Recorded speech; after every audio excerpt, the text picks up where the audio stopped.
services, des 3 chefs de service des villages qui sont dans la zone, qui étaient déjà là, peut-être parce que je les avais appelés pour arriver à 8 heures. Donc la banque était déjà là, je crois qu'il va en avoir aussi là-bas déjà.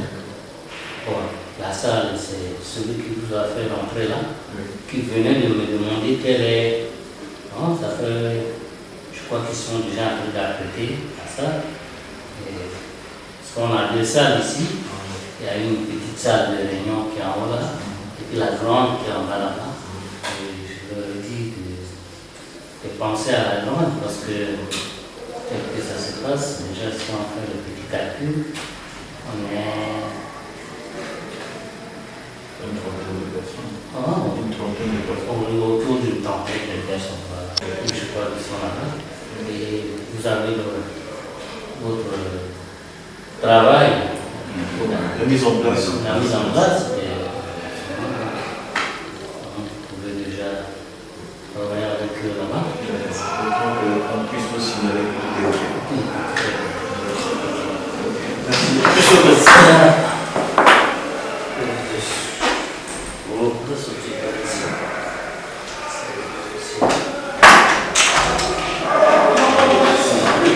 Merci.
d'une centrale hybride avec les panneaux solaires et la gestion de biomasse pour la fourniture d'électricité dans la sous-préfecture de Igné. Je vais donc, avec la permission de M. le sous-préfet, laisser la parole pour présenter son mot pour l'enseignement de ses travaux. Merci. Je crois que, comme disait quelqu'un, dans le pays là, on dit l'heure n'est plus au discours, mais plutôt au travail. Mais quand même, il y a le minimum à faire quand quelqu'un est étranger arrive. Je crois le premier geste, c'est de lui dire bonjour. et c'est tout ce que nous allons à faire donc tout de suite. Monsieur le Président, directeur général de la société Tinda Cash Congo, accompagné d'une importante délégation composée entre autres, pour certains, des représentants des membres du gouvernement empêchés ce jour-là, au mois de juillet de cette année,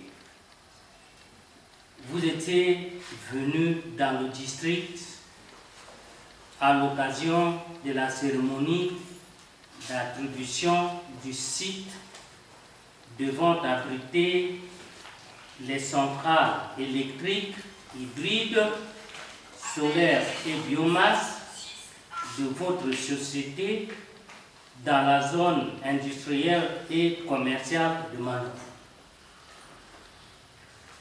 Il y a de cela près de 2 semaines, il y a eu l'implantation de panneaux d'occupation sur les lieux retenus. Hier, vous et votre délégation ici présente, vous étiez au siège de la préfecture du Poul à Kinkala pour parler de ce projet avec les autorités départementales et moi-même. Aujourd'hui, vous voilà encore ici, au siège de la sous-préfecture à Aigné, pour la suite et fin des travaux de la réunion telle que commencée hier à Kinkala. C'est ici le lieu de relever, Monsieur le Président Directeur Général, tout l'intérêt que vous accordez à la réalisation de ce projet vital. C'est pourquoi la population du district d'Igné et moi-même, dans la soif de vite vivre les bienfaits du projet, vous accordons, vous et votre délégation, l'honneur d'être bien reçus dans notre localité.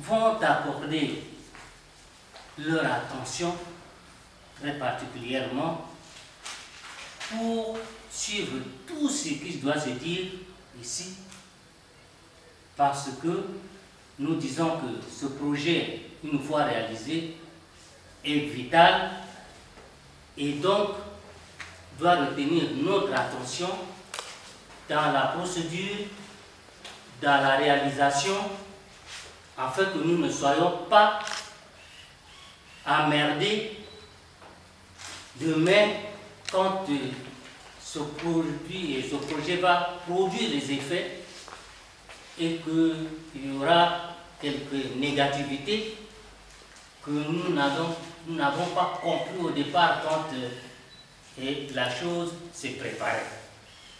Donc, pour poser toute question qui semble bloquer notre attention, il faut bien suivre tout ce qui va se dire, tout ce qui va se faire pour avoir quelque chose à demander et enlever le flou qui peut planer dans sa tête. Ça, je demande à nous, les populations du district d'Igné. Quand je dis cela, je viens m'arrêter en disant, je déclare ouvert et plein succès aux travaux de la réunion de ce jour. Je vous remercie. Présentation, question de découvrir la nature des parties prenantes qui ont accepté à notre invitation. Je suis Florent Pondi-Kaya, coordonnateur technique du bureau d'études CEM2E. CEM2E, nous avons déjà l'habitude de travailler dans cette salle. Nous sommes un bureau d'études agréé par le ministère de l'Environnement pour accompagner les sociétés qui s'engagent pour le respect de la protection de l'environnement avant le développement de leur projet. Merci. Nous allons tout laisser la parole à M. PDG pour la présentation. Bonjour à tous, chères autorités, monsieur le sous-préfet Vignier, madame le maire, chers invités, merci encore de nous recevoir. En mon nom propre et au nom de ma délégation, encore merci. La personne qui est en face de vous, la modeste personne, est le PDG de la société Tindakash Congo SA. Nous sommes le promoteur du projet Vignier 2021-2046, un projet élaboré avec le gouvernement, partie prenante et partenaire de ce projet. Un projet d'électrification dans la zone économique spéciale qui a déjà obtenu des licences en tant que producteur indépendant d'énergie et aussi titulaire de l'agrément dans la zone économique spéciale d'Igny. Alors, nous vous proposons ce projet pour électrifier non seulement la zone urbaine, mais aussi la zone rurale d'Igny, aussi les industriels qui vont s'installer pour la création de l'emploi. Nous allons utiliser des technologies très avancées qui vont créer aussi de l'emploi, notamment le solaire et aussi la biomasse. Mais nous aurons l'occasion de vous expliquer cela et comment cela fonctionne. Et nous sommes arrivés ici avec un partenaire privé aussi, de nationalité chinoise. C'est un partenaire qui a déjà réalisé des grands projets ici au Congo et partout dans le monde. La société s'appelle Sinohydro Power China. Cette société aussi prendra la parole pour dire quelque chose. Et suite à cela, nous pourrons vous déployer et vous montrer qu'est-ce que nous pouvons réaliser pour ce projet et dans votre district, qui aussi sera le nôtre. Merci. 我来介绍一下新的一度我们公司目前所有的大型工程。中国电建是世界上超大型、先进的建设集团。目前我们在东南亚最大的光伏电站越南西宁光伏电站装机容量468兆瓦。中国电建建设了世界上装机最大塔式太阳能电站，摩洛哥诺欧150兆瓦光伏发电站项目，阿尔及利亚光伏项目233兆瓦，越南垃圾发电站等等。我相信我们有信心把这次的工程做得更完美、更好。谢谢。Je vais traduire ce que notre chef a dit tout à l'heure. Bonjour à tous, nous sommes la société Sinohydro Power China. Je présente d'abord notre camarade, c'est Monsieur Liu, notre technicien, et moi je suis interprète. Et d'abord, c'est un grand honneur pour nous d'assister à cette audience. Et notre société a réalisé des projets similaires bordant dans le monde entier.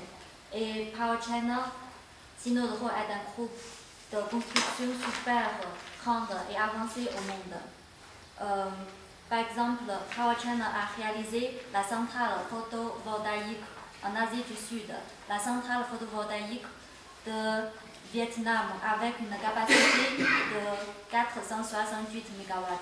Et aussi projet photovoltaïque SKDM en Algérie avec une capacité de 233 MW. La centrale de biomasse en Vietnam avec le traitement de 2000 tonnes par jour. Donc, nous sommes convaincus que ce projet sera bien fait. Merci beaucoup.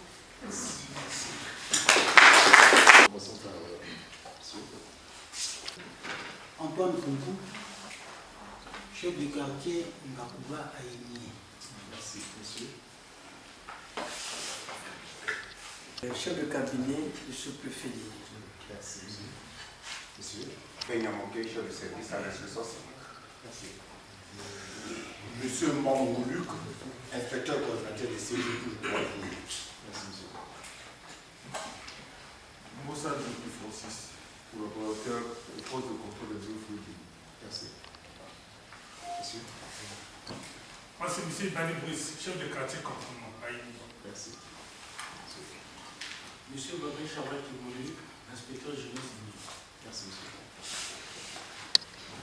Monsieur Opama Gilbert, chef de secrétariat du village public. Merci, monsieur. Jean-Jacques Tiba, chef de service état civil. Merci, monsieur. Daniel Abel, chef du village au Koui. Merci. Rolf Mathieu, chef du village Malibu Déchet. Merci, monsieur. Le Dieu juste le chef du village de Manziel. Merci, monsieur. À côté de Christophe, secrétaire administratif de la Constitution. Monsieur Nzo Auguste, le secrétaire administratif de Manziel. Merci. Nathalie Sikazolo, particulière du Merci. Biloudi Paul Gozel, chef du bureau état civil, comité organisateur. Merci, monsieur. Monsieur. Oui. Monsieur Noé Jean Bosco, chef du protocole du sous-préfet. Merci. Monsieur. Monsieur Mirapelé Claude Blacé, le chauffeur de monsieur. Merci, monsieur. Je suis Madame Blacé, le chef de service cadastre. Merci, madame. Oui, monsieur. Je suis M. Lounzele, représentant EKRC, l'agence Pigné. Ah, merci beaucoup. Monsieur Loubassi Christian, secrétaire administratif du village. Merci. Aaron Lamère Mvonda, coordonnatrice des sœurs au CCD en remplacement du chef de son. Merci beaucoup. Et donc, vous avez qui doit nous permettre de comprendre le projet et le contenu de notre activité.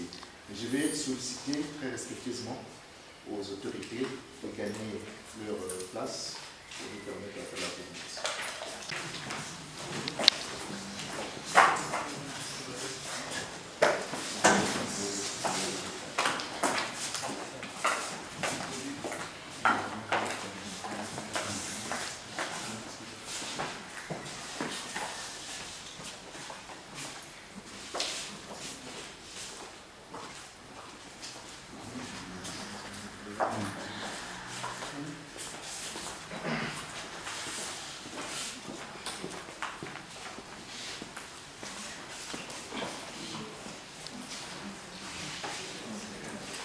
Après nos présentations, qui peuvent arriver tout au long de la phase de réalisation de notre projet et aussi échanger sur le contenu de notre présentation. Et on terminera par notre mot de clôture. La Constitution du 25 octobre de notre pays, à son article 41, il est demandé que tout citoyen a le droit de vivre dans un environnement sain et satisfaisant. L'État a le pouvoir, sinon l'obligation de populaire. On a enlevé populaire parce qu'on est plus populaire, mais nous devons donc constater que la loi, la protection de l'environnement dans notre pays est encore jeune, parce que c'est à peine en 1991 que le Congo avait un outil qui pouvait donc fixer c'est quoi l'environnement, définir les catégories de l'environnement, voir les contenus de pollution et de pénalités. Et donc à l'article 2 de cette loi, il est demandé que toute activité d'ordre économique avant le démarrage doit faire l'objet d'une étude d'impact environnemental et social. Et donc nous avons Tindakash ici, connaissant les textes juridiques. Le PDG de Tindakash nous a dit que ils ont pratiquement toutes les autorisations au niveau du ministère de Mines, au niveau du ministère de l'Industrie. Ils sont placés dans la zone économique spéciale. Le cadastre a délimité. Aujourd'hui, vous allez dans le journal officiel, vous allez trouver les références de Tindakash. Mais l'environnement ne donne pas l'autorisation comme à la suite d'une visite technique et avis favorable des techniciens du ministère. L'environnement demande qu'avant de donner, parce que l'environnement c'est tout le monde, même les animaux c'est l'environnement, on demande même la vie des animaux. Et donc on demande, il faut faire une étude d'impact. Mais pour faire une étude d'impact, nous avons le décret 415 de 2009 qui fixe donc le champ d'application d'une étude d'impact, le contenu d'un rapport d'une étude d'impact et la procédure à suivre. Et donc, nous, bureaux d'études, nous avons l'obligation de suivre. C'est une école privée. Vous n'allez pas décider de faire le bac en janvier ou en octobre parce que c'est votre école. Donc, nous, les bureaux d'études, si on respecte d'abord comprendre le projet est dans quelle catégorie. Il faut donner la nomenclature de votre projet. C'est une centrale hydro-hybride, donc nous avons d'un côté le solaire, de l'autre nous avons la biomasse pour obtenir l'énergie. Mais il faut donc les classer dans la première classe parce qu'il y a une circulaire qui classe. Vous avez la boulangerie n'a pas la même nature qu'une installation industrielle. La boulangerie, c'est la deuxième classe. Et là, nous sommes devant une installation industrielle. Et donc, on a placé le projet dans la première catégorie. Alors, comment faire une étude d'impact? Là aussi, il y a des étapes, comme on a essayé un peu de schématiser à travers notre dessin ici. La première activité, il faut d'abord identifier les parties prenantes. Hier, nous avons tenu la même activité avec les directeurs départementaux des différentes administrations qui sont dans le département du Pôle. L'industrie, parce que c'est une activité industrielle. L'environnement, les eaux et forêts, il fallait même s'assurer que dans les sites là, il n'y aura pas la perturbation de la vie faunique. Et les affaires foncières, parce que c'est leur terre. Ils nous ont dit que bon, la matière première c'est d'abord la terre si vous n'avez pas la terre. Et vous avez la santé, parce qu'il faut utiliser le personnel. Vous avez le travail. Et donc, toutes ces administrations ont donné leur contribution en fonction de leurs attributions. Aujourd'hui, nous sommes dans le district d'Igné. Nous ne pouvons pas aller dans le site sans consulter les populations. Et donc, voilà pourquoi nous sommes ici avec les autorités du district et les autorités de la communauté urbaine, parce que c'est la zone que nous appelons la zone impactée. Mais on n'a pas aussi fait comme les meetings, on a appelé tout le monde pour parler du projet. Mais nous avons appelé les chefs de quartier, les chefs de secteur, qui sont ici parce que le chef de quartier représente déjà toute la population et donc peut donner son avis. Donc, l'identification que vous avez dit, en faisant la synthèse. Une commission va siéger à la direction générale de l'environnement pour dire qu'est-ce que les parties prenantes pensent en tant qu'avis. Et pour le faire, ici, dans l'article 2 demande de la loi 00 dit montre d'abord clairement ton projet à l'endroit où tu vas l'implanter. Les usines de canne à sucre, l'autre disent non, c'est les matériaux qui vont faire.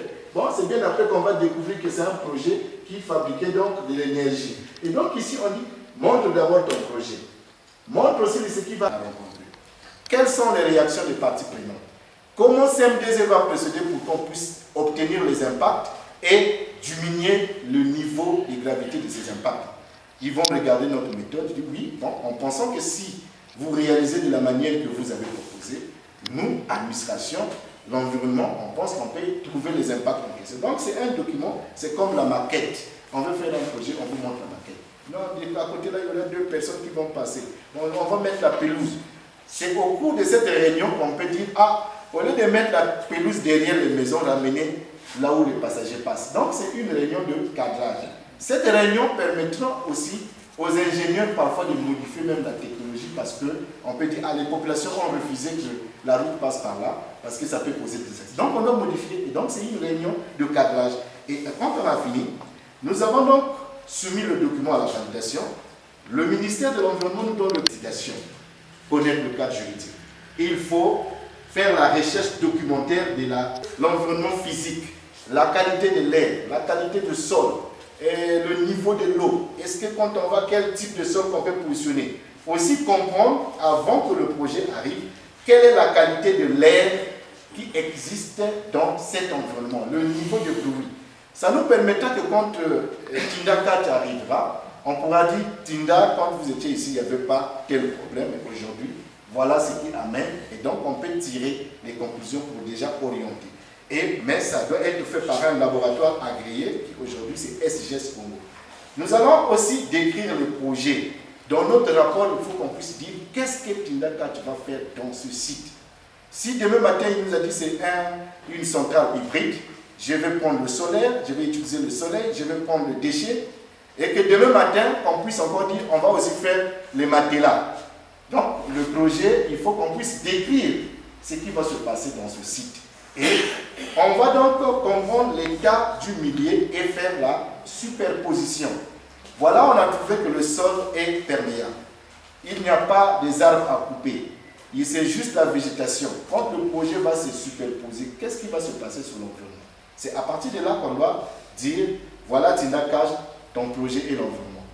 Mais le cadre juridique, il faudrait que le promoteur du projet, les investisseurs qui arrivent, les partenaires puissent d'abord comprendre notre cadre juridique, orienter, dire si vous voulez recruter des gens en République Congo, voilà ce que le Code du travail appelle. Voilà comment vous pouvez faire votre délimitation. Et donc, le cadre juridique permet aux investisseurs de comprendre l'arsenal juridique de leur environnement, mais aussi identifier les impacts. Et donc, là, à partir d'ici, si on connaît le milieu qu'on a étudié, on connaît le type de sol, on connaît le niveau de végétation, on connaît les relations socio-économiques. Est-ce que dans ce site, il n'y avait pas des villages sacrés, et les types de la communauté urbaine ou les districts d'Igné? Bon, non, ça va se limiter dans le site du projet. Bon, est-ce que ça va influencer tout le Congo? Oui, parce que le courant, ça va être la demande. Et donc, on va apprécier les impacts. À partir de là, ils nous ont déjà orienté que le projet va se développer dans la zone économique spéciale de l'environnement. Donc l'environnement va encore subir un choc, ça peut être positif ou négatif. Ici nous avons un impact positif. Tout à l'heure, monsieur les casques sur la tête, dans les Nganda, c'est nous, on n'a pas de noir, les casques là, on les porte dans les Nganda pour montrer qu'il est agent total.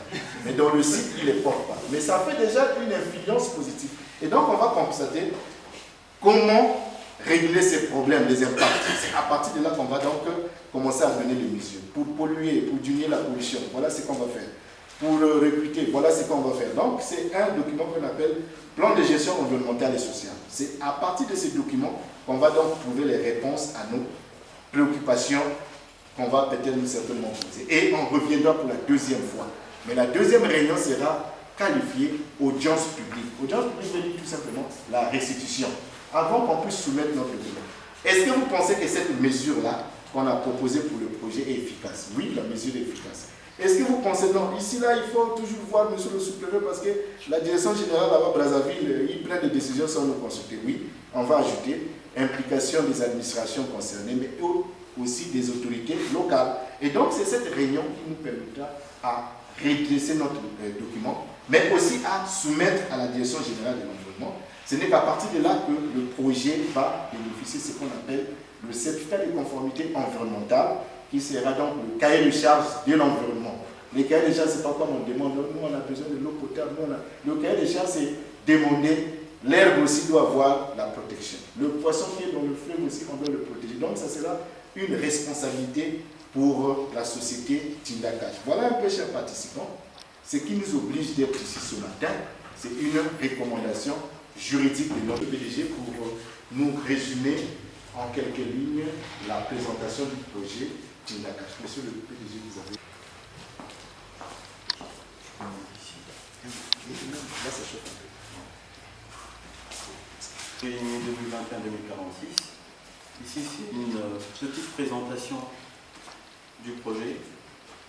L'entrepreneur EPC, c'est Sino Hydro Power China qui va réaliser ce projet. Et le mot EPC signifie ici l'ingénierie, l'approvisionnement et la construction. Et les deux centrales que nous avons prévues ici, c'est juste une technologie extensive pour 65 MW pour un début. Ici, le projet de la centrale solaire ici est de 55 MW, énergie de 500 tonnes par jour. Nous avons déjà obtenu le premier alignement de la zone économique qui va être uniquement pour l'électrification. Et nous sommes à 700 mètres du complexe industriel et commercial de Mali.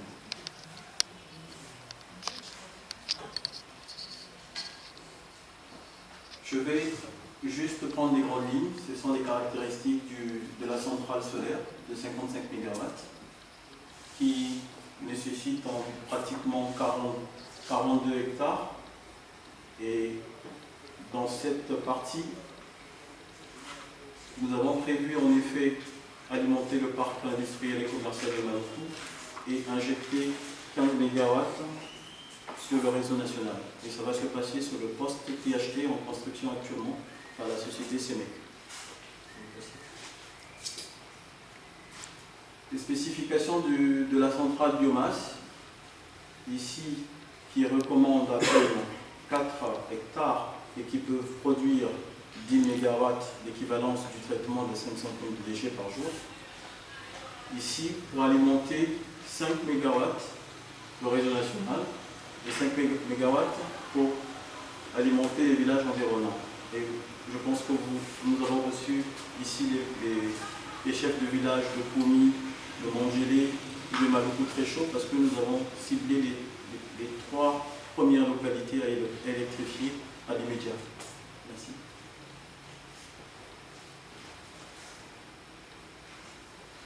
Concernant les avantages sociaux, environnementaux et économiques, le projet de la centrale solaire de 55 MW, ce que cela peut produire, c'est de l'énergie verte et renouvelable, satisfaire les exigences politiques nationales de protection de l'environnement et d'énergie, d'économie d'énergie, diversifier les sources d'électricité en ajoutant une puissance installée photovoltaïque, favoriser le développement de la partie biomasse, c'est la réduction de la quantité des déchets ménagers, plus de 75%, la réduction du volume des déchets ménagers aussi, plus de 80%.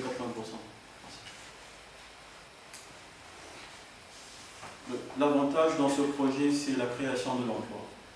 Parce que nous avons vraiment écouté le message du chef de l'État, et non seulement en tant qu'entrepreneur, il est pour nous une obligation de favoriser la création de l'emploi et surtout propose ceci 530 emplois directs, 500 emplois indirects et 67 de construction.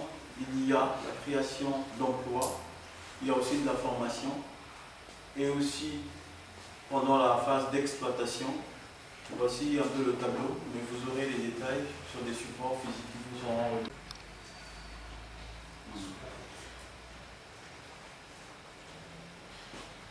Voilà, ici c'est le plan de développement, le planning de développement avant le commencement des travaux. Première chose, c'est la signature du contrat EPC. Donc nous avons signé avec la société Sino-Hydro le contrat d'ingénierie, d'approvisionnement des équipements et aussi de construction. C'est un contrat clé en main.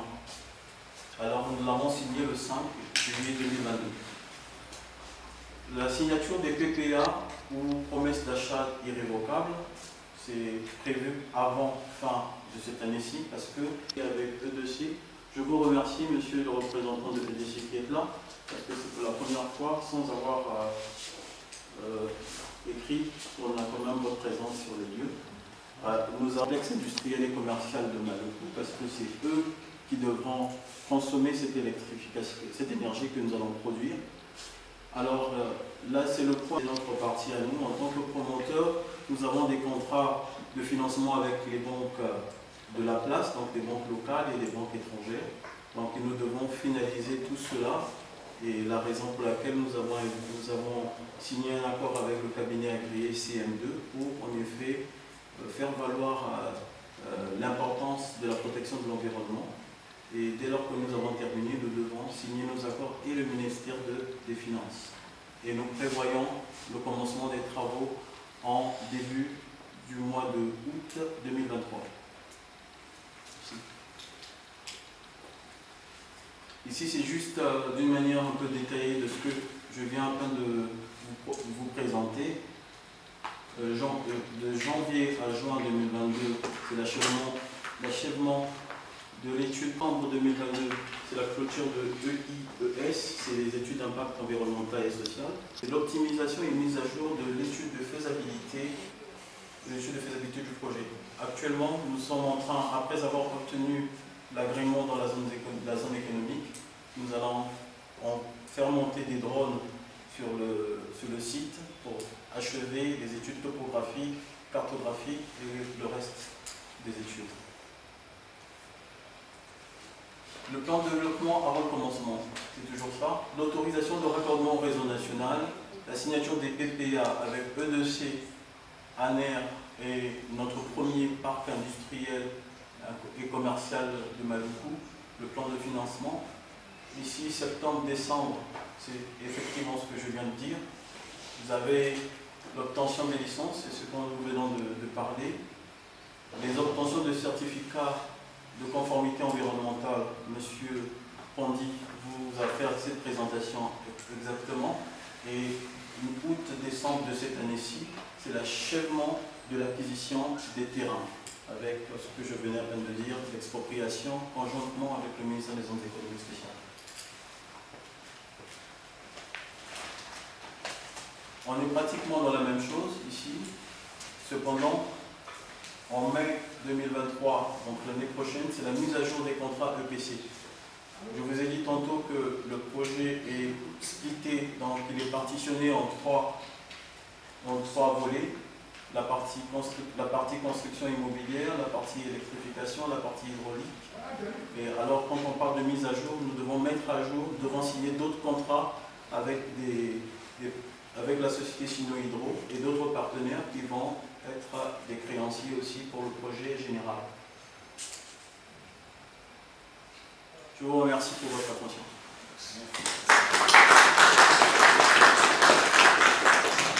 Après la présentation sommaire de notre projet, qui nous a vraiment aidé à comprendre les installations, les objectifs que la société Tivaka a, comprendre l'étendue du permis et de notre terrain.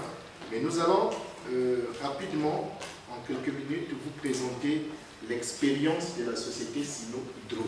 Certainement, vous allez dire, est-ce que, avec les déchets là, est-ce qu'on peut avoir l'énergie? Parce que ces choses-là, parfois, vous venez, parfois, nous accueillir là. On va quand même voir à travers notre présentation l'expérience du partenaire de développement pour ce projet.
À travers la présentation de M. le PDG, on a compris que c'est un projet hybride. Hybride parce que d'un côté, on a le soleil qu'on a, on peut dire, disponible, puisque nous sommes dans les pays tropicaux. Et nous avons les déchets ménagers qu'ils vont réceptionner, comme Alberta a l'habitude de faire, et donc 2 installations industrielles pour produire de l'électricité. Donc on nous a rappelé que c'est 65 mégawatts, 55 au niveau des panneaux solaires et 10 au niveau des déchets. On a aussi compris que le projet va recevoir 500 tonnes de déchets de Brazzaville et ses environs par jour. On a aussi compris que le projet va employer de manière directe 530 jeunes. Bon, le vieux aussi, parce qu'il ne faut pas qu'on pense qu'il n'y a que des jeunes quand vous êtes dans l'intervalle de l'âge et que vous avez l'expérience, parce qu'une fois on m'avait dit, mais vous dites moi l'emploi aux jeunes, donc nous là le vieux, si c'est comme ça on ne viendra plus de voler. Donc les Congolais. Et en plus, le projet va prendre 3 ans de construction parce que ce sont des infrastructures lourdes. Et ça va démarrer 3 ans de construction des travaux qu'on va lancer le projet. Et on nous a dit que le partenaire a une expérience, le partenaire est aussi fournit également des équipements pour ces genres d'installation. Donc, chers participants, à partir de là, nous sommes donc fixés sur le projet Tindakash qui va bientôt s'installer dans le district d'Igné, qui nous donne déjà même l'envie d'occuper déjà les terrains ici. Hein? Parce que j'ai toujours pensé, à chaque fois que je passe, j'ai toujours pensé que Brazzaville, le vrai Brazzaville, c'est ici. En tout cas, ça, je vous l'ai dit, un jour, Brazzaville, c'est ici, pas là où mon destin. Brazzaville, c'est ici. Et donc, c'est déjà un problème important, sinon une situation importante. Nous allons donc regarder sur les impacts. Alors, ce qui nous intéresse ici, ce sont les impacts du projet. Comment le projet va impacter notre environnement. Activité, il n'y a pas d'impact. Et si nous, on n'est pas ici là pour parler, pour équiper l'aménagement de terrain.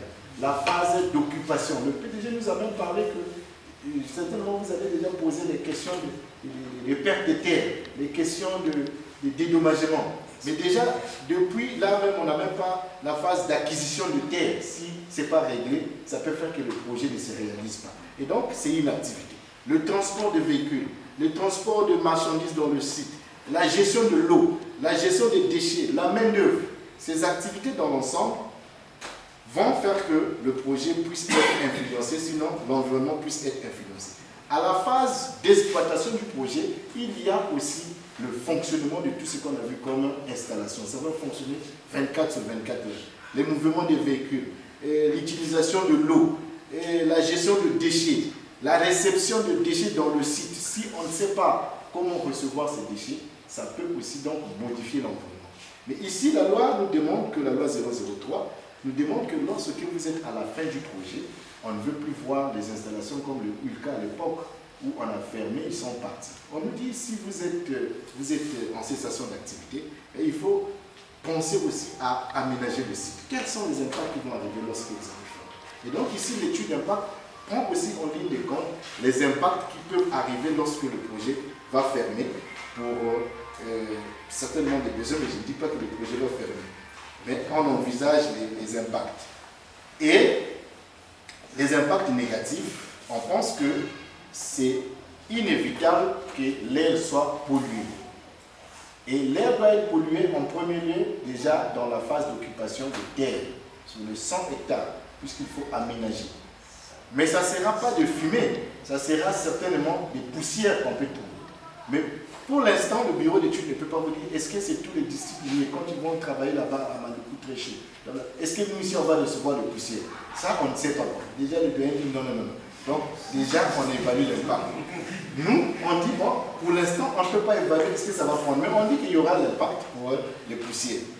Il y a forcément la modification de la fragilisation de la structure du sol. Parce que là-bas, nous sommes dans un sol argileux, sableux, qui a plus de sable.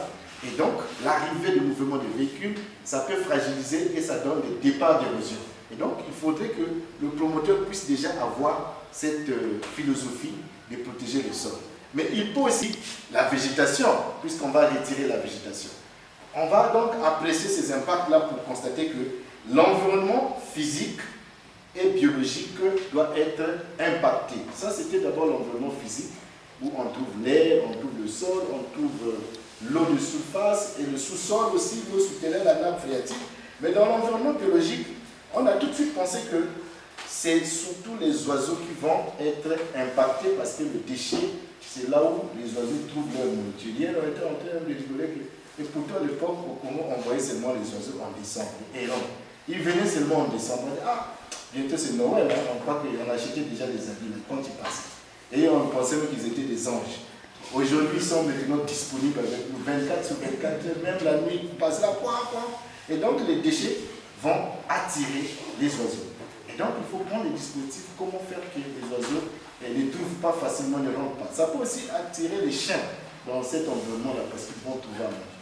Mais aussi la décomposition de la matière organique, ça laisse de l'exivia et ça peut donc perturber cet écosystème, mais aussi la mortalité de certaines espèces, puisque les mouches vont adhérer sur le paysage des végétaux en permanence, ils vont laisser leur liquide qui sera peut-être toxique, et donc ça va dégrader certaines espèces, ça peut être des saputiers qui sont autour. Et donc l'impact là, il faudrait que le projet soit en mesure de dire cet impact va arriver. Et donc, on va aussi constater que sur les humains, surtout sur les humains, nous avons en président qui va occuper les 100 hectares, déjà la zone et dans la concession de la Z, sans impliquer les autorités. Demain matin, on va trouver que non, mais ça, c'est pas la bonne famille. Normalement, la famille, c'est la famille Matou. Ceux-là, celui que vous avez donné là, il était esclave. On commence à diviser. Après, on connaît déjà tous les scénarios, les problèmes de terre. Et la société va encore payer. Ça peut arriver. Le risque d'accident, ça peut arriver parce que ce sont des sites industriels. Vous voyez que vous avez vu, c'est des hauts fourneaux. C'est de l'électrocution, vous pouvez prendre le courant s'il n'y a pas la formation. Et c'est comme a dit M. le sous-préfet, ici, c'est d'abord connaître le problème en amont. Et donc, c'est qui permettra qu'à chaque étape, on sait qu'est-ce que le cas du dit. À la loi 21, je crois qu'il y avait même à l'époque, le ministre Madiana a été venu ici pour nous sensibiliser la loi 21, qui pour moi c'est devenu un document, vraiment c'est un document technique, où dès que vous respectez les dispositifs, vous avez le garde. Et donc, les risques d'accident, comme je l'ai dit, que vont regarder dans le site. Alors, les projets n'ont pas que des impacts négatifs. Sinon, Tindaka, qui ne veut pas investir au Congo pour nous apporter les impacts négatifs. Nous pensons déjà qu'à travers la présentation de M. le PDG, nous avons compris, et notre documentaire, l'intérêt même du projet, parce que c'est un projet qui ne fait que renforcer le côté positif. Déjà, en récupérant 500 tonnes de déchets, c'est un plan d'assainissement qui se cache aussi derrière. Ça sera une matière première. Les déchets, peut-être, ça sera même de sous-traitance, où tu finis de manger le manioc, là, quelqu'un t'attend, il dit non, donne les déchets ici. Là.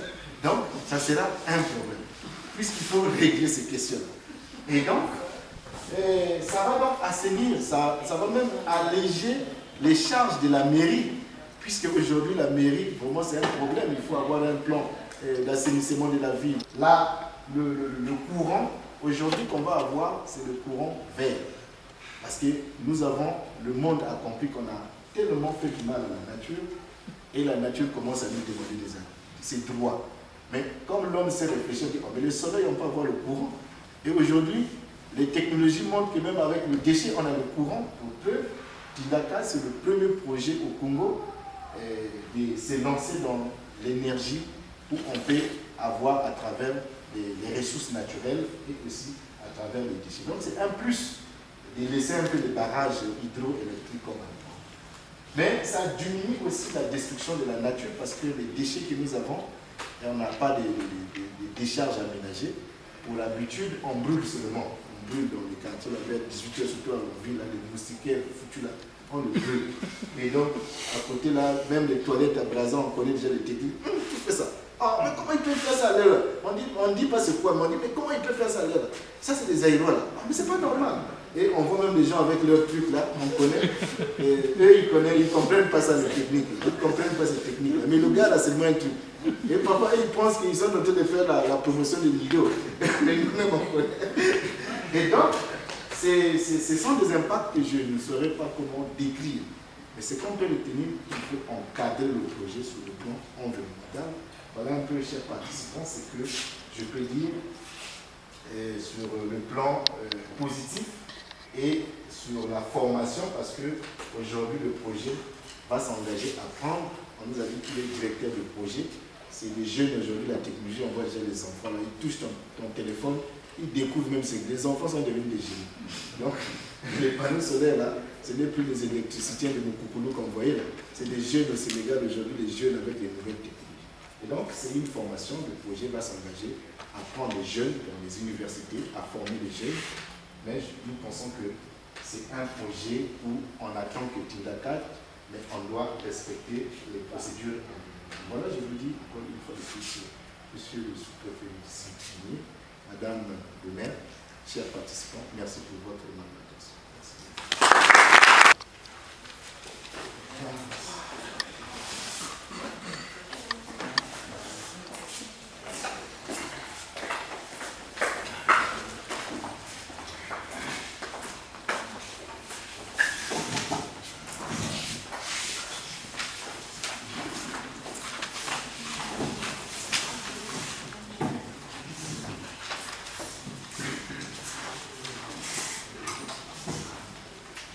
chers participants, on va commencer par prendre les noms de ceux qui veulent poser les questions. Lorsque la question a été posée, vous pouvez les tirer, votre question, pour ne pas revenir sur les mêmes détails.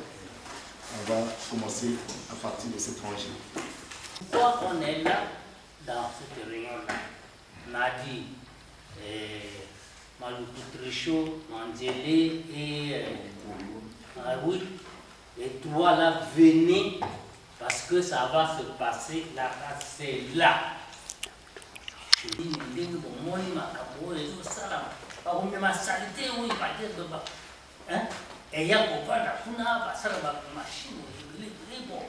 Qu'est-ce que vous pouvez penser? Qu'est-ce que ça vous donne là? Et après les explications, quelles questions vous pouvez poser? Dominique, Luc.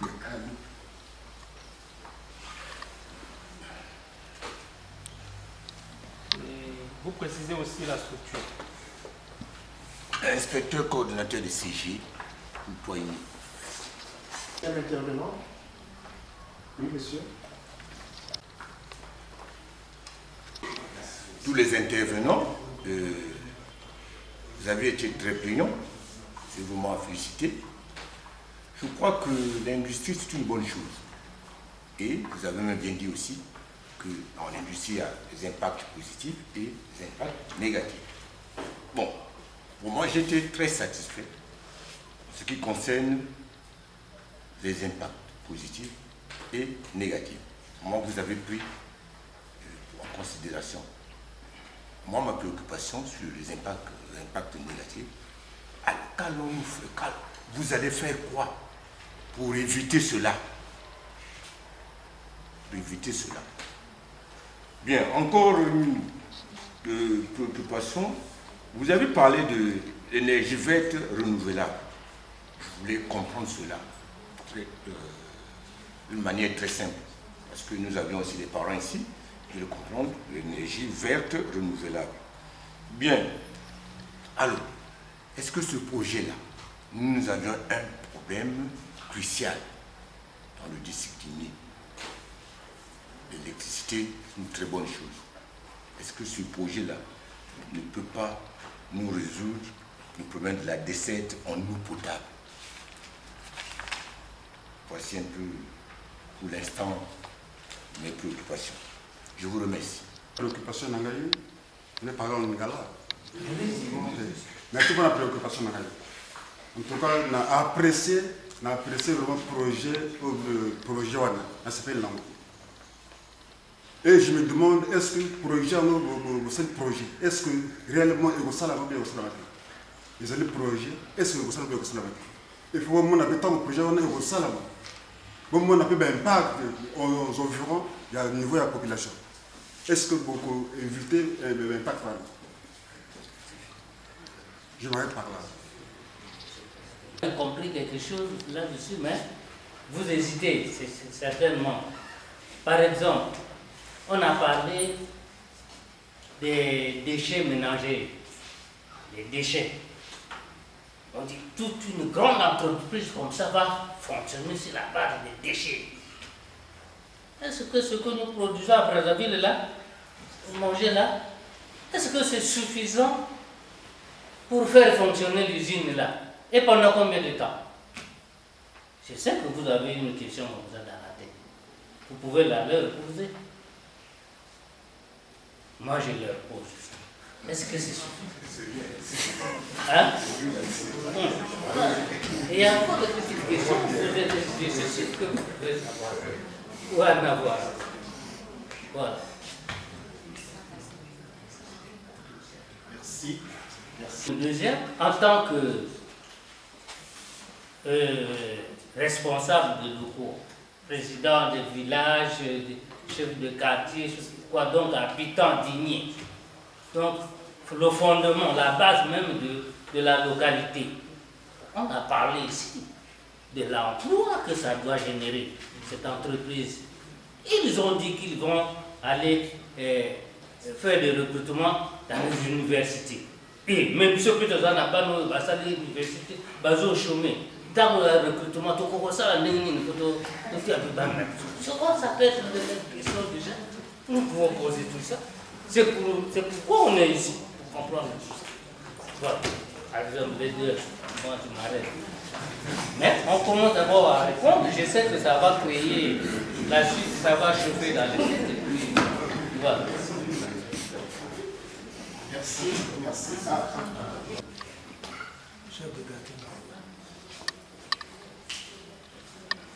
Oui. Oui, doyen. Allez-y, monsieur. Vraiment, j'ai une préoccupation là qui m'embête un peu chaque fois. Allez-y. Au moment où nous parlons, moi je pense que on est en train de construire une centrale en Gambio.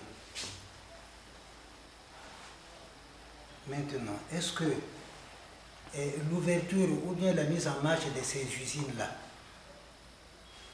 attendront que le projet de Gambio soit réalisé ou bien que c'est d'abord votre projet à vous qui pourra alimenter les usines pour sa mise en marche?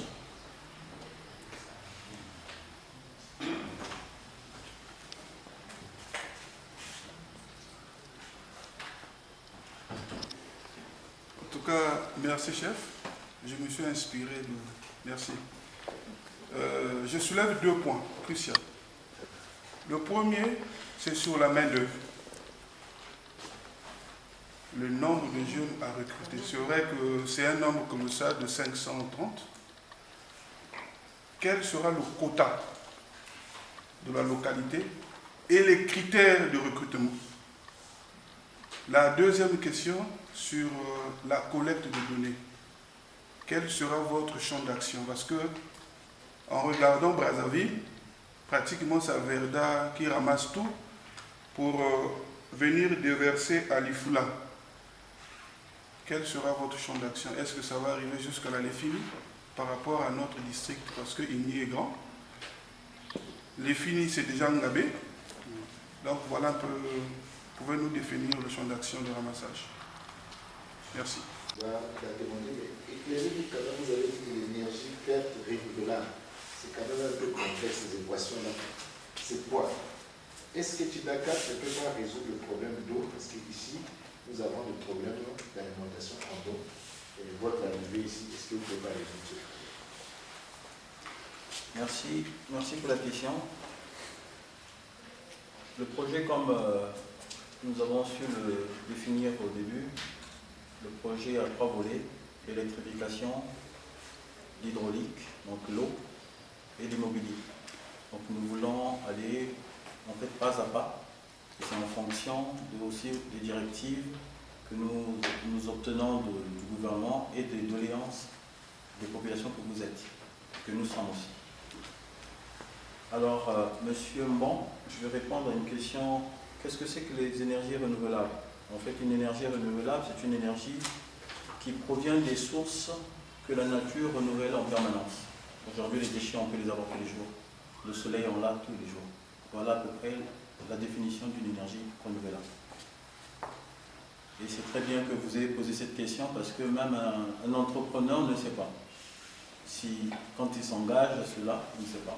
Mais aujourd'hui, on veut revaloriser un peu ces énergies renouvelables parce qu'il n'y a pas que le soleil, il n'y a pas que les déchets, il y a aussi l'eau, parce que tous les jours il y a l'eau. Voilà. Il y a aussi le vent, parce qu'il y a l'éolienne. Voilà, il y en a plusieurs. Et nous sommes spécialisés dans ça. Quand nous allons démarrer le projet INIE et que ça sera déjà en activité et tout le monde sera content, nous irons aussi à Pointe-Noire où nous pouvons faire l'éolienne. Parce que là-bas aussi, nous en avons besoin pour la zone économique spéciale de Pointe-Noire.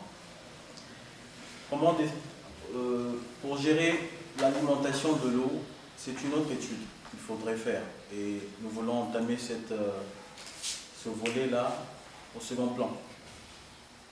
Mais notre projet prévoit le captage de l'eau de surface du fleuve. Mais nous avons aussi reçu beaucoup de propositions de l'EFINI, comment faire venir de l'eau à partir de l'EFINI. Tout ça, ce sont des questions que nous devons discuter ensemble et avec les partenaires financiers et techniques, décider qu'est-ce que nous devons faire avant d'impacter l'environnement. La question sur les impacts négatifs. Oui, il y en a, des impacts négatifs, mais nous n'avons pas encore clôturé les études d'impact environnemental. Nous voulons en effet identifier tous ces impacts négatifs qu'il y aurait dans ce projet. Et c'est avec vous que nous voulons le faire. Ce projet ne peut que prendre corps, parce que quand on réalise un type de projet comme ça, c'est comme une personne. Tout d'abord, c'est une idée, après c'est un bébé qu'on voit, et puis on souffle, il a un souffle de vie et il commence à marcher. Donc on veut le réaliser avec vous. C'est pour répondre un peu à la question de M. Auguste. Je vais juste automatiquement répondre à sa question, parce qu'il a posé la question, est-ce que ça peut se réaliser? Je profite de répondre à cette question parce que nous avons intitulé le projet INIE 2021-2046. Ce n'est pas parce que c'est 25 ans d'exercice, non, c'est parce que dans les 25 ans, le promoteur pense, avec les partenaires qu'il a internationaux, ne pas apporter seulement l'eau, l'électricité et les maisons. Il y a beaucoup de choses qu'on peut apporter. Alors le projet, je vous confirme que le projet va voir le jour. Je pense que les mains sont avec nous ici. Nous-mêmes, on est physiquement là.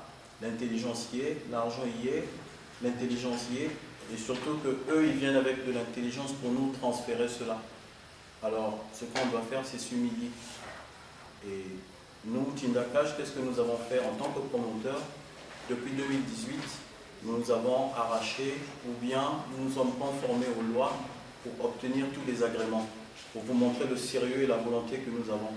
Maintenant, c'est de négocier avec vous, les sages, les autorités, les populations, comment mettre en œuvre et appeler à la manifestation et à la réalisation de ce projet. Alors tout est possible, d'après moi. Et je pense qu'il faudrait ouvrir juste le cœur. Merci pour vos questions, les premières. Oui, vous pouvez, monsieur le préfet nous a rappelé, mais est-ce que vraiment les déchets que nous produisons au quotidien suffisent pour faire fonctionner toute cette installation ici? Ok. Je vous remercie, monsieur le sous-préfet, pour cette question, parce que nous-mêmes, quand on a commencé l'aventure de ce projet, il fallait qu'on se soumette à l'expertise du partenaire que vous voyez, Sino Hydro Power China. Nous nous sommes rapprochés éventuellement de la mairie de Brazzaville, mairie centrale, pour connaître le tonnage journalier. Alors la mairie centrale a mis à notre disposition le tonnage journalier. Nous avons travaillé avec eux. C'est vrai que le tonnage journalier, ils ont proposé de 369 tonnes par jour. Ça, c'est ce que les papiers disent. Mais quand vous et nous marchons dans la ville, on sait comment que les bacs sont remplis. Alors je pense que 369, je pense que c'est peut-être un chiffre de moyenne. On peut avoir plus. La raison pour laquelle même l'électricité qui a été calibrée de 10 MW, de 500 tonnes, c'est en fonction de 369 qu'on a eu à compiler, plus on n'a pas oublié les déchets de Kintélé et ce ligné aussi. Je vais répondre aussi à la question par ricochet de monsieur le représentant de la mairie. Donc, les partenaires qui vont s'identifier pour nous, parce que dans notre champ d'action, je parlerai du champ d'action bien sûr, c'est les termes qui ont été employés, pour approvisionnement de déchets, c'est aussi un business, hein, je ne peux pas vous le cacher. Aujourd'hui, nous voulons que les sociétés se créent, au moins, M. X peut se lever aujourd'hui, après avoir pris une autorisation au ministère de l'Environnement pour être un collecteur municipal, peut commencer à collecter et vendre à un prix dérisoire ou préférentiel ces déchets à Tindakash. Et il y aura des zones où nous pouvons nous-mêmes venir prendre et puis emmener sur le site. C'est juste une bannière un peu envolée que je réponds déjà, mais on va revenir sur toutes les questions et répondre.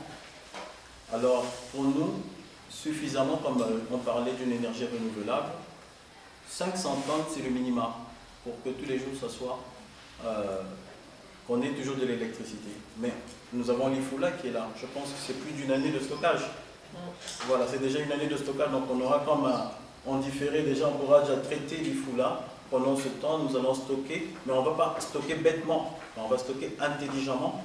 Aujourd'hui, la mairie centrale a un problème avec Averda, je ne vous dirai pas les détails, mais il faut trier les déchets, parce qu'on ne prend pas les déchets pêle-mêle comme ça. Il faut les analyser, il faut trier, il faut soutirer ce que nous avons besoin pour traiter de l'énergie. C'est ce qu'on appelle de la morphologie d'énergie, de la morphologie des déchets. Il y a déjà, nous sommes déjà en collaboration avec la mairie centrale pour que nous puissions prendre ce marché-là.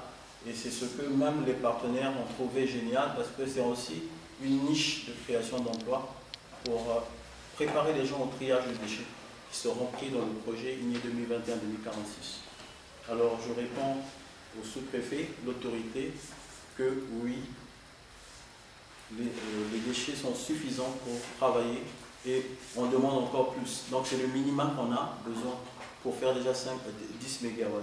Mais on peut avoir plus. Et sans compter que quand les usines vont commencer, nous aurons un autre type de déchets. Ça sera des déchets industriels. Alors on aura encore plus d'énergie.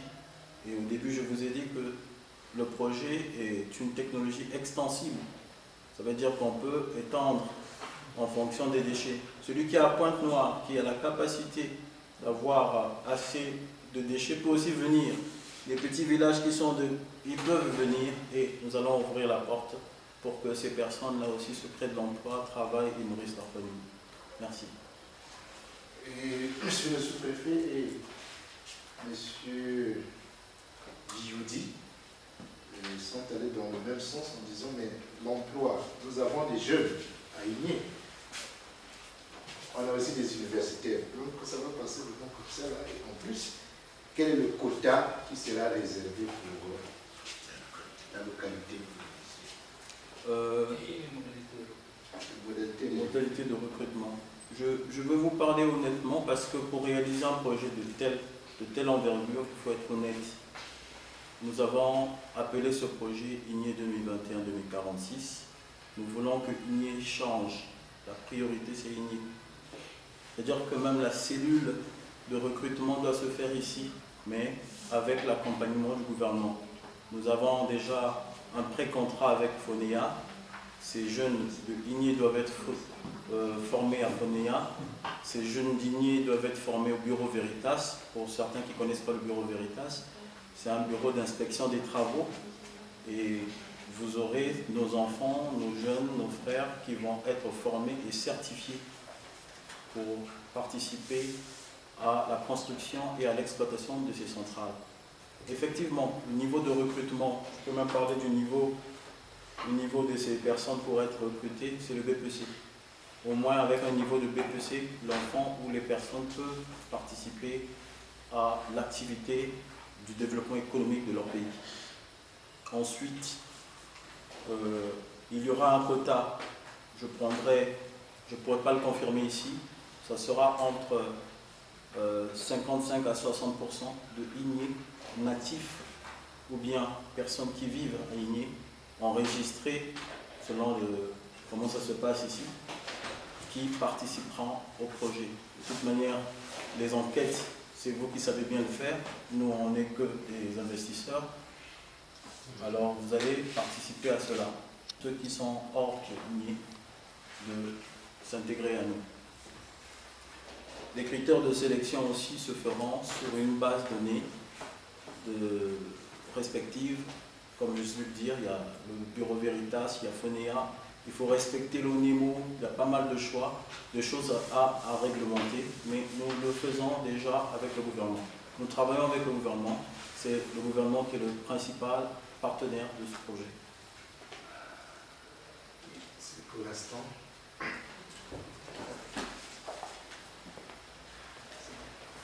Merci. Je n'ai pas l'écouter. Je crois que c'est faire tomber le projet, ce qui n'est pas vraiment l'engagement de ce projet. Les impacts, comment les maîtriser? Vous voyez seulement les impacts négatifs. Les impacts positifs. Si on ne sait pas les maîtriser, ça se transforme en impact négatif. Je prends un cas sur l'emploi. C'est une question souvent sensible. Parce que vous savez qu'au Congo, ce n'est plus un secret que le chômage, c'est dans tous les districts, dans tous les départements. Et surtout que le projet à côté de Brazzaville, je suis congolais, non? Allez, je mets mon CV. Allez, on me recrute parce que j'ai répondu aux critères. Et demain matin, les partenaires vont dire, bon, nous on a recruté les jeunes d'Igné, vous allez commencer à l'appliquer. Il n'est pas d'Igné là, c'est lui qui monte la voiture là. Et ça serait un problème. Ça c'est d'abord un problème. Bon, on va dire, on donne aux autorités parce qu'on pense qu'on va faire confiance aux autorités. Vous allez même crier devant la mairie de sous-préfecture. Non, ils ont fait des manquements là, c'est pas bon. Ils ont pris leurs parents là-bas. Et là aussi c'est un problème. On dit, on donne à l'ONEMO. Bon, l'ONEMO donne ces conditions-là. Et même les chefs du village, c'est aussi que je veux dire, recruter 3 personnes. Si vous jure, vous allez faire 3 jours. 4 jours, vous ne trouvez pas quelqu'un. Prenez le premier jour, non, il est très impoli, on ne le prend pas. Même quand vous avez réussi à le prendre, c'est devenu un problème. On dit, vous voyez même sa femme ne salue plus les gens là. Si ce n'est pas nous qui avons payé, le pays ne devait pas travailler là. Parce que son salaire ne sera pas pour tout le village. Donc c'est des questions, déjà, c'est des questions qui sont sensibles. Et nous, en tant que bureau d'études, on a l'expérience sur ces questions-là. On a déjà vu des projets, on a barricadé. Moi, j'ai déjà vu un projet vers Mbama là-bas. On a dit on recrute les jeunes. Là, la société est allée voir M. le sous-préfet. Le pauvre a établi 5 personnes par village. À l'arrivée du village, là, ils ont pensé que les 5 personnes, c'était les beaux-frères du sous-préfet. C'est pas bon. Ils ont barricadé la route, les chefs. Et c'était des provisions, pris les engins en otage. C'était une société forestière. Donc, M. le sous-préfet a dit c'est pas grave. Il a pris la police, on arrive dans le village. 3 jours, il n'arrivait pas à trouver les 4 personnes.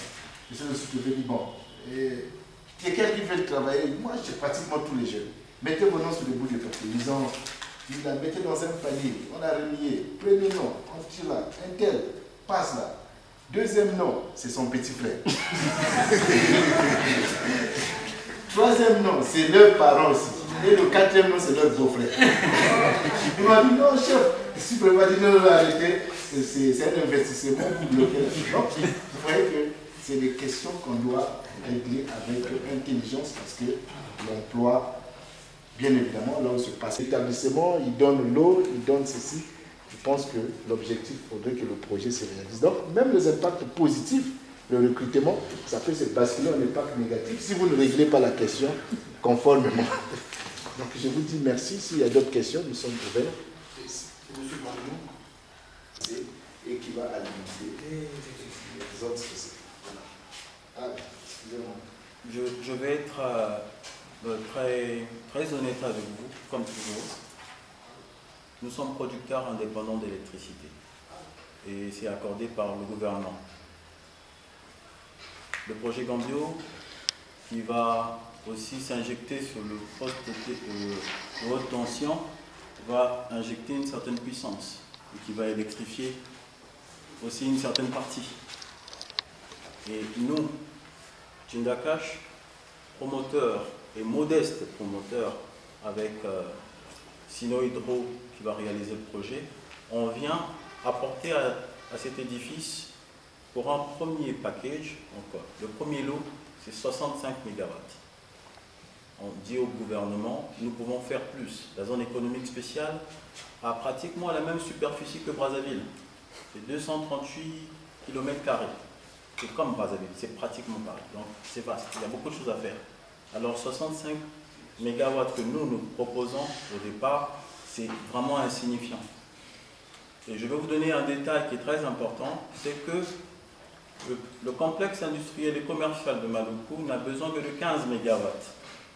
Ça, c'est un détail que je vous donne. C'est juste pour vous dire que le gouvernement veut multiplier des complexes industriels.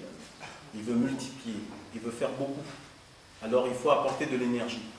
Quand on reçoit des investisseurs qui viennent, la première des choses qu'ils demandent, c'est l'électricité et l'eau. Quand il y a suffisance d'électricité ou d'énergie, alors on nous apporte des grandes choses. Je vais prendre un exemple. Je ne sais pas s'il y a des grands casinos ici, des grandes industries ici, on n'en a pas. Parce qu'une seule industrie peut prendre la petite capacité de 65 mégas que nous faisons. Une seule industrie. Une seule. Alors, qu'est-ce que nous faisons? On fait des études pour d'abord alimenter les villages, parce que c'est ça il faut d'abord mettre à l'aise les villages, les localités. C'est d'abord les populations qui doivent être contentes, excusez-moi. Parce que si vous venez gaillardement, bon, nous on veut s'installer, on veut faire notre business, bon, on ne s'occupe pas de vous, ou on ne s'occupe pas de nos parents, on vous laisse dans l'obscurité. Après vous nous voyez en train de traverser le fleuve pour faire d'autres business, ce ne serait pas intéressant, on n'aurait pas votre bénédiction. Alors, je reviens à la question de M. Coucou pour dire que dans un business classique comme ça, en tant que producteur indépendant d'électricité, nous devons injecter de l'électricité dans le réseau national pour renforcer les capacités de la Société nationale d'électricité. Je dis Dieu merci parce que nous avons un représentant de EDC ici qui sait de quoi je parle. Parce que la société EDC travaille avec des producteurs indépendants comme nous pour racheter de l'électricité à un bas coût, ou soit utiliser notre... ou soit il y a deux choses. Soit ils achètent chez nous, ou soit ils disent Tindakash, vous êtes un bon partenaire, mais je pense que vous pouvez aussi vendre de l'électricité, utiliser seulement notre réseau de transport d'électricité. Il y a des négociations comme ça. Le plus important, c'est le développement local. Le plus important, ce n'est pas qu'on rentre en concurrence avec E2G, c'est faux. On ne peut pas aussi rentrer en concurrence avec le projet Gambio, c'est faux. On contribue tous au développement du pays. Et c'est comme ça que nous, aujourd'hui, nous avons notre licence dans la zone économique spéciale. Si ça a été accordé par le gouvernement, c'est parce que le gouvernement nous a compris. On ne rentre pas en porte-à-feu, on ne cherche pas de problème, on veut participer au développement de notre pays en tant que fils du pays. Et on apporte de la sagesse, de l'intelligence qui revient des sino-hydro pour apporter plus d'électrification. Voilà à peu près comment est-ce que je peux sagement et modestement vous répondre. Merci, monsieur. Merci. Je suis satisfait. Merci. Merci. Mais ça avait tellement bien commencé que le contraire serait étonnant de voir qu'on termine mal. Nous constatons qu'on a terminé bien. Et quelques questions qui sont posées sont vraiment pertinentes et intéressantes. Et vraiment, je déclare simplement clos les travaux de cette excellente réunion qui a eu lieu ici ce jour. Je vous remercie.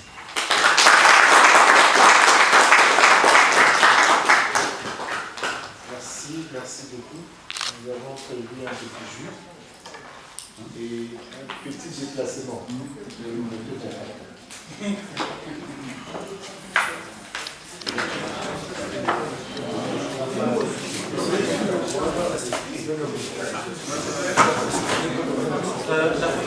Une photo de... Non mais j'imagine quand on a vu c'est pas intéressant.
Vous avez évoqué les impacts positifs et négatifs. Je pense que les gens ont bien compris.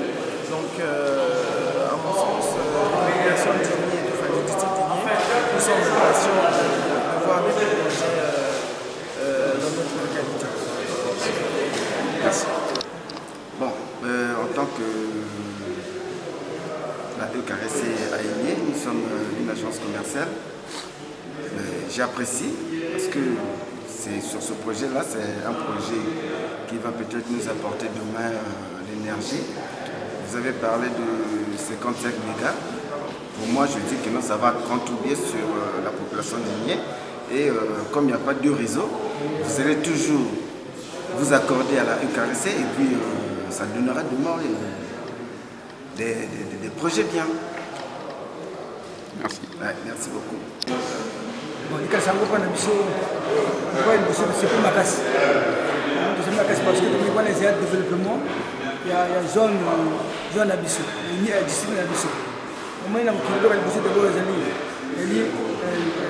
y a une maille. Donc, si vous avez un projet, vous avez un boca, en tout cas, c'est ma casse, il y a un développement dans ma casse, c'est pas une chose dans ma casse.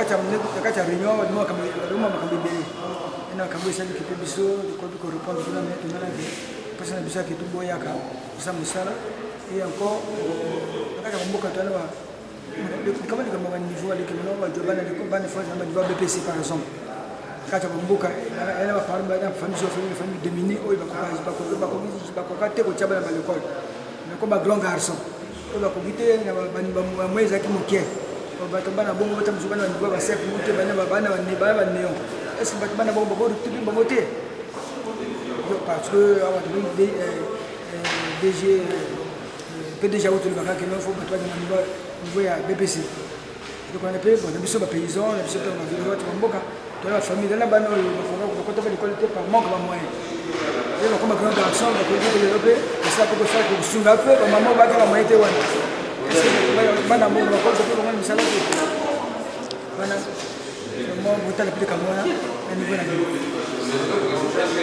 bon, merci, je vous remercie pour la question. Nous sommes d'abord contents du projet. Je pense que ce projet-là viendra pour soulager certaines difficultés du district. Déjà, par exemple, les localités comme Maloukou vont bénéficier de l'apport énergétique du projet, c'est déjà une bonne chose. Et nous pensons aussi qu'on doit élargir. Parce que nous avons des écoles, nous avons des hôpitaux, par exemple, là-bas, qui n'ont pas d'électricité. Voilà, donc avec ce projet, je crois que ça va soulager ton... On peut travailler, vous voyez déjà, on peut avoir des cours de soins en ce qui concerne le domaine. C'était déjà une bonne chose. Bon, et puis, nous cessons de le dire. Pour moi, il faut prolonger avec la question de l'eau. C'est un problème crucial. Le district, même les villages là-bas, quand ils consomment l'eau du feu, ce n'est pas une véritable. Voilà, c'est vraiment un projet très important. Et je crois que si ça se pérennise, ça va vraiment soulager les gens. Voilà, ça va soulager, puisque même quand on parle de déchets ménagers, mais il y a aussi un an. On va chercher aussi à importer ailleurs. C'est déjà un soulagement pour certaines populations. Et ça va permettre aussi, vous savez, avec l'électricité,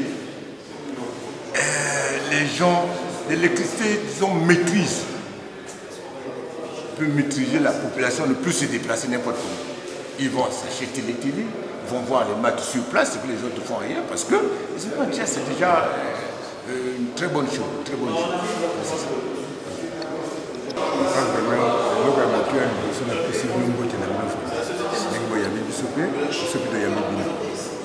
nasepeli mpena na projet vraiment nasepeli parce que bino oyo ndeko na ngai aweti koloba awa omoni mboka soki eza na courant mboka ya bien ekopeso meme makasi ya kosomba congélateur ekopeso makasi ya kosomba meme télé soki oyo bino bolobi ke no ya bana ofu kaka BPC boye mais yana mwana ope akozala na sep maleki mwana wana BPC na mayele mwana pa akozala na sep pe aleki mwana wana BPC eloko biso tosepeli vraiment bozwa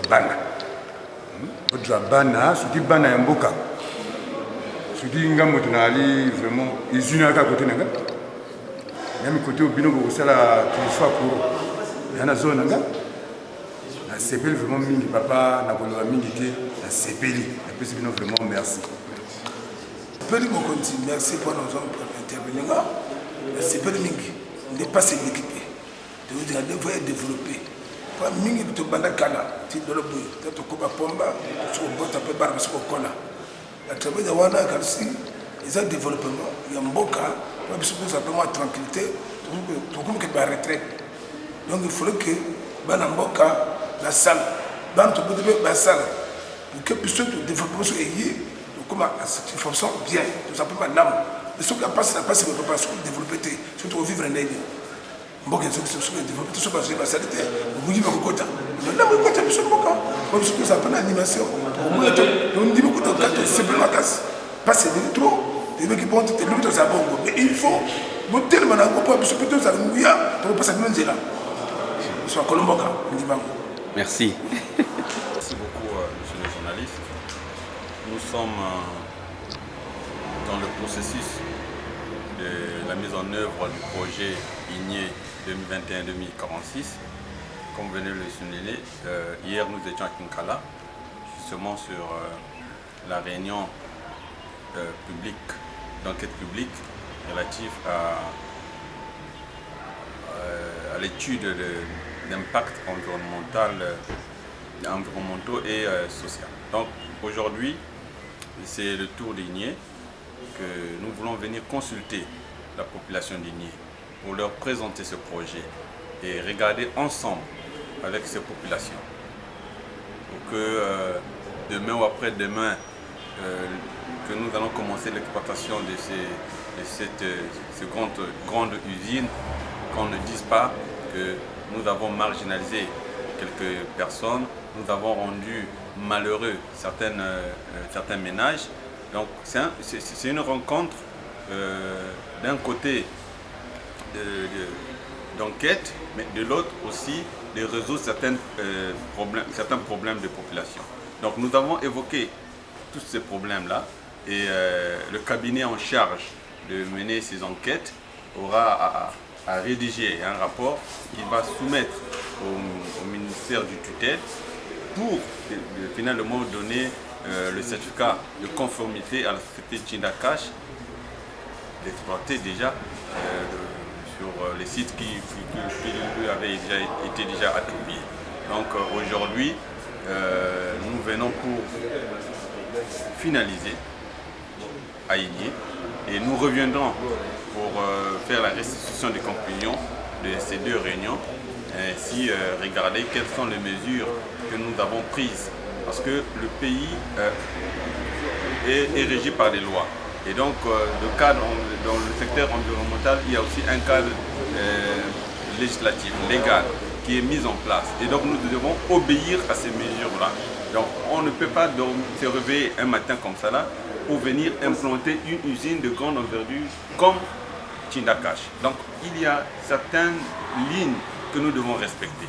Et c'est là où nous parlons de cette enquête-là pour permettre que l'étude donnera finalement les éléments importants nécessaires à Tchindakash et avec le ministère en charge, regarder dans quelle mesure finalement l'implantation sera possible. Voilà un peu le motif de notre réunion avec les natifs de cette rencontre. Tondo mingi tata journaliste beto kele nansa mingi na kumona kisalu ina betna kusosa na kusala yakele kisalu ina betna kusala bena kati ya pagai mais na kulanda misiku ina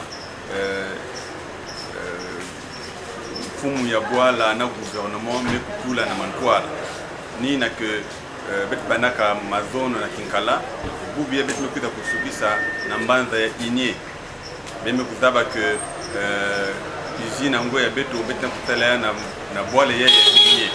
Alors si bet consulter les populations ya Igné yake bana mpasi ngedaba na kutula usine ndi na mtindo ina ele na kunata banka kumusu mingi. Il faut que kutala ntete avant que bet kutula usine ngo na kumona est-ce que les avec kunata usine yeye yake kunatina betu mindondo ve kote abantu ke kuvanda bilanga ina bake kusalaka masa ina bake kunua est-ce que yake kubeba ve donc ni na ina betu kusala na lumputu wale na kubokila yao concertation na babaina ke kuvandaka na bwala ye betumekuvuisana na mbote na bao étude cabinet ne fiki na kusala étude yango ni ba mutu projeter même l'autre projet yango donc eme kuvana nguisani ya mbote tamuti compagnie ne kuize pe ke kuna china ba bisalu compagnie ke kuize ke kuza kudiminuer sima bete ku ramasser ba poubelle na nyoso ba bete ku sala kana bola bete photo avere na kusala bete ku récupérer ba bime na nyoso effectivement mutindu tunguzo ya na bankundi na kacha sala mais ben est-ce que le menge sa mutindu ye bana beto wafato baki kuvandila est-ce que basi nyoso beti mukutala mais courant est-ce que beti kuzwa nyoso ina beti mukutala est-ce que kuta kubeli save masayina beti kumwaka nyoso ina si beti mukutala donc yame kuvanda kese mingi nina que vraiment beti na kutonda la population ina mazona kinkala ya bubia inye na ina participation ya bandi kuvanda nene et nyoso ina sama na ina tantomoso na ina beti so kuyidika na bwala ya beto Atondomi.